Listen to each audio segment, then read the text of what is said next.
Let's get right into talking with my next guest. Joining me is a former advisor to former President Donald Trump, a Fox News contributor, a licensed attorney, and somebody who knows politics like it's the backside of her hand. It is Kellyanne Conway joining us on WMAY. I'm Greg Bishop.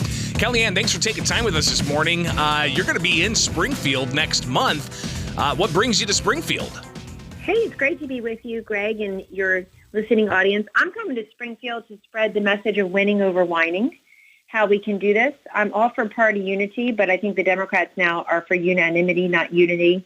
They don't have one divergent vote on anything. They all vote in lockstep, like a bunch of Stepford wives and get along to go along guys.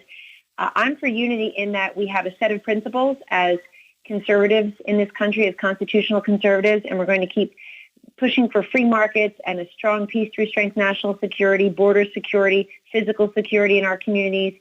I think the Joe Biden administration, Kamala Harris administration is ruining some of our great institutions, is ruining individuals' right to control their pocketbook and personal liberties. And we see it everywhere we go. We know the polls are way against Joe Biden on personal attributes, on his handling of key issues. In fact, ironically, but not surprisingly, Joe Biden's worst approval rating is on border security, an issue that the establishment in the Republican Party said, you can't touch. And now you've got Democrat president really suffering on his handling of the border, 4.5 million people just walking over. So I'm going to touch upon that, how we can win again in a place like Illinois, which not that long ago had Republican governors. You see Lori Lightfoot being bounced, even though she tried to cry it was racism and sexism and anti-LGBTQ because she is a lesbian, and people said no. In the Democratic Party, they said no. 83% of us are going to vote against our own sitting mayor because we're for substance over symbolism. She was not competent. But we're going to have some fun, too. I'm a happy warrior. I think the other side looks like they're constantly sucking on a bunch of lemons. So we have to be positive and accessible and affable about our messages, even though the issues facing us and facing Illinois are so serious. Kellyanne Conway is going to be the featured keynote speaker at the 119th, believe that or not, the 119th Lincoln Day dinner for the Sangamon County Republicans. You can get more details about the event at sangamonrepublicans.com. The event is May 3rd, 6 p.m. It's dinner, and on a Wednesday, you can enjoy dinner alongside some other Sangamon County Republicans and listen to Kellyanne Conway lay out a lot of what she had to say just there. But Kellyanne, if we could just kind of focus a bit more on the major issues you see heading into the 2024 election cycle. Sure. So right now, they're the same issues. I would really say, Greg, themes: security, affordability, fairness, education, and some others. That, and I call that the SAFE acronym: security, affordability, fairness, education, easy to remember, that really distinguish the two parties and that animate our electorate. Republicans, I think, did a better job having actual plans and proposals to meet those needs as expressed by the electorate in 2022, but fell short in what I call finishing their sentences. So if you're just screaming crime, education, inflation, the border, Putin, Biden, those are not sentences. Those are barely words. And it's incumbent upon those who want people to listen to them, to trust them, and to vote for them to finish those sentences, to offer specific solutions from the beginning. You know, Greg, it's human nature for us to complain about and raise all the problems. But so many Americans and so many great men and women across the state of Illinois already know what the problems are. So start with the solutions. That's going to be part of my message. Security, it's everything from national security to physical security in your neighborhood to housing security, economic security, border security. Affordability. This is no longer just a conversation about gas and grocery prices. That's a 2-year-old conversation, Greg Bishop. We need to be talking about the fact that households that have jobs, they actually are working. They can't afford the rent and the mortgage and the car payment and the tuition payment and the student loan payment. Everyday life is increasingly unaffordable under J.B. Pritzker, under Lori Lightfoot and her successor, under Joe Biden's economy. And people need to know that. These are man-made crises. Also, when you think about fairness, this is men not being in women's sports. This is not having plumbers and pipe fitters paying for the student loans of lawyers and doctors. This is our tax policy. It's just unfair for people to walk across the border by the millions. By the way, it's unfair to people who live here, but it's also unfair to them. Where are they, Greg? Do we know where they are? Are they safe? Are they alive? Are they in school? Are they working? Are they healthy? Where are they? And then E is education. Greg, I can't think of a bigger issue where there's on the national map that's in the top three issues that people tell pollsters is animating them, that really distinguishes the two parties. The Democrats are against school choice, charter schools, educational freedom, opportunity scholarships. They refuse to let these kids out of failing schools. Have you seen the statistics where 55 schools in Chicago said that they have zero proficiency in math and reading? That's a disgrace the way we're failing the next generation. Our children are most vulnerable, those who all deserve access to a quality, affordable education worthy of their humanity and dignity. The Republican Party is for all those measures. So if you're in a great school, wonderful. But if you're not, your parents should have a right to choose to put you at a different school. We're already paying for it as taxpayers. Let's embolden and empower those parents to access a quality education for their children. I'm going to be talking about that because voters are talking about that.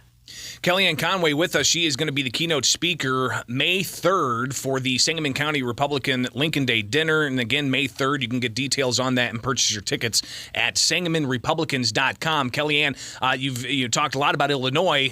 It's dominated by Democrats. There's a lot of Republicans outside of Chicago, but you've got a state house that's dominated by Democrats in the House, in the Senate, in the governor's office, in all of the statewide offices that are constitutional office holders here in Illinois. How are Republicans able to even make an edgeway in with that level of dominance despite years of poor economics, outbound migration, crime rates seeming to continue to go up? How should Republicans try to go about getting a foothold in Illinois? It's such a great question, and it's totally doable. It doesn't mean that it's easy, Greg, but it's worthwhile and it's doable. First and foremost, show people what the result of one-party Democratic control has been in Illinois. And you just touched upon some of it. We know all the statistics. Crime is up, costs are up, fairness is down, education access is down, well-paying jobs for all workers, for all people who would like to work and support themselves and their families. Those are way down. And, the job is no longer the metric by which to even judge whether you can afford everyday life in Illinois. As I said earlier, and it's worth repeating, people who have jobs say we can't afford everyday life anyway, still can't make the bills. And so the working poor is now seeping into the middle class. And they will tell you that. Most Illinois households say they're living paycheck to paycheck. They're struggling economically. Hey, folks, that didn't just happen. That didn't plop down from a spaceship coming from Mars. That is not an effect of COVID or Putin. That's poor leadership that doesn't care about you. You have Tim Scott just announced his run for presidency, and he said, I was born with a plastic spoon. And we use plastic spoons, not silver spoons. J.B. Pritzker, your governor in Illinois, bought his way into the governorship. He's born with a silver spoon in his mouth. He doesn't understand the everyday concerns of workers across Illinois. So first and foremost, show that they're just not competent. People should not have confidence in the competence of one-party control across Illinois. The other thing is stop buying into the wars that other people who hate Republicans, including the mainstream media, want to create within the party. Don't buy into that. Be unified on the set of principles. That doesn't mean that you compromise your principles and your beliefs to adopt someone else's. But let's focus, Greg, on the 8 or 10 or 12 things on which we all agree as Republicans, and stop focusing on the 2 things where we disagree. And find in the privacy of conversations, not confrontations, a way to collaborate and unify on those issues behind the scenes as well and come forward. The other thing is we have to recruit great candidates who are willing, and I'm a big critic of these consultants. I think some of the consultants are way past their prime, to quote Don Lemon, way past their prime. They're giving poor advice, and then they'll say, oh, sorry, I pocketed tens of millions of dollars, but oops, Illinois is a blue state. Oops, it's a liberal mayorship, nothing we can do. Then give the money back. I'm so tired of these unimaginative, shop-worn consultants who run the same campaigns again and again. It's time to engage voters, not enrage voters. We can do this. And I'll just give you a quick example. It's hard to remember, but not that long ago, now ruby red states like Florida, Ohio, and Iowa were won by Barack Obama and Joe Biden twice in 2008 and 2012. And those 3 governors, Ron DeSantis in Florida, Kim Reynolds in Iowa, each reelected a few short months ago by 19 points. Mike DeWine, who barely won the governorship 4 years earlier, just got reelected with 25%, has a supermajority in Ohio. So it's possible, but it has to be a deft combination. The last thing I'll say is remember that we have to invest in what I call the non-sexy parts of politics, Greg. You have to invest in ballot access. We're not just competing for votes, we're competing for ballot. not just hearts and minds, but making sure that we get people to vote early. And it's been a big mistake over the last 2 election cycles to tell people to vote on election day. Big mistake, because you can never make up those deficits.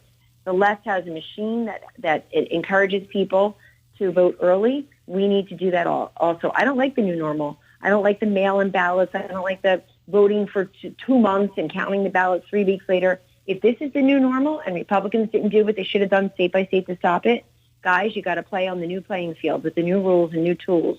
So we need to do that or we'll continue. And you got to invest not just in TV ads. You have to understand that voter education and engaging people, making sure they know where to vote, when to vote, how to vote, making sure you become a resource to them and that they hear from you all along, not just at election time. I love the fact that the RNC has all these community centers, 3 dozen of them across the country, including in Illinois, where you can walk in and learn more about the party, its positions, cut through the lies that are being told about them all the time.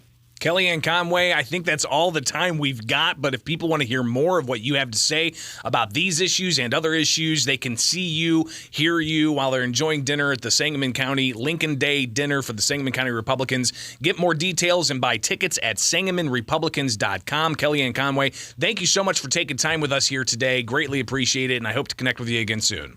You got it, Greg. Thank you and your listeners, and God bless you. Take care. You See too. in Sangamon. Yep. Springfield's Morning News on 92.7 WMAY, Springfield's News and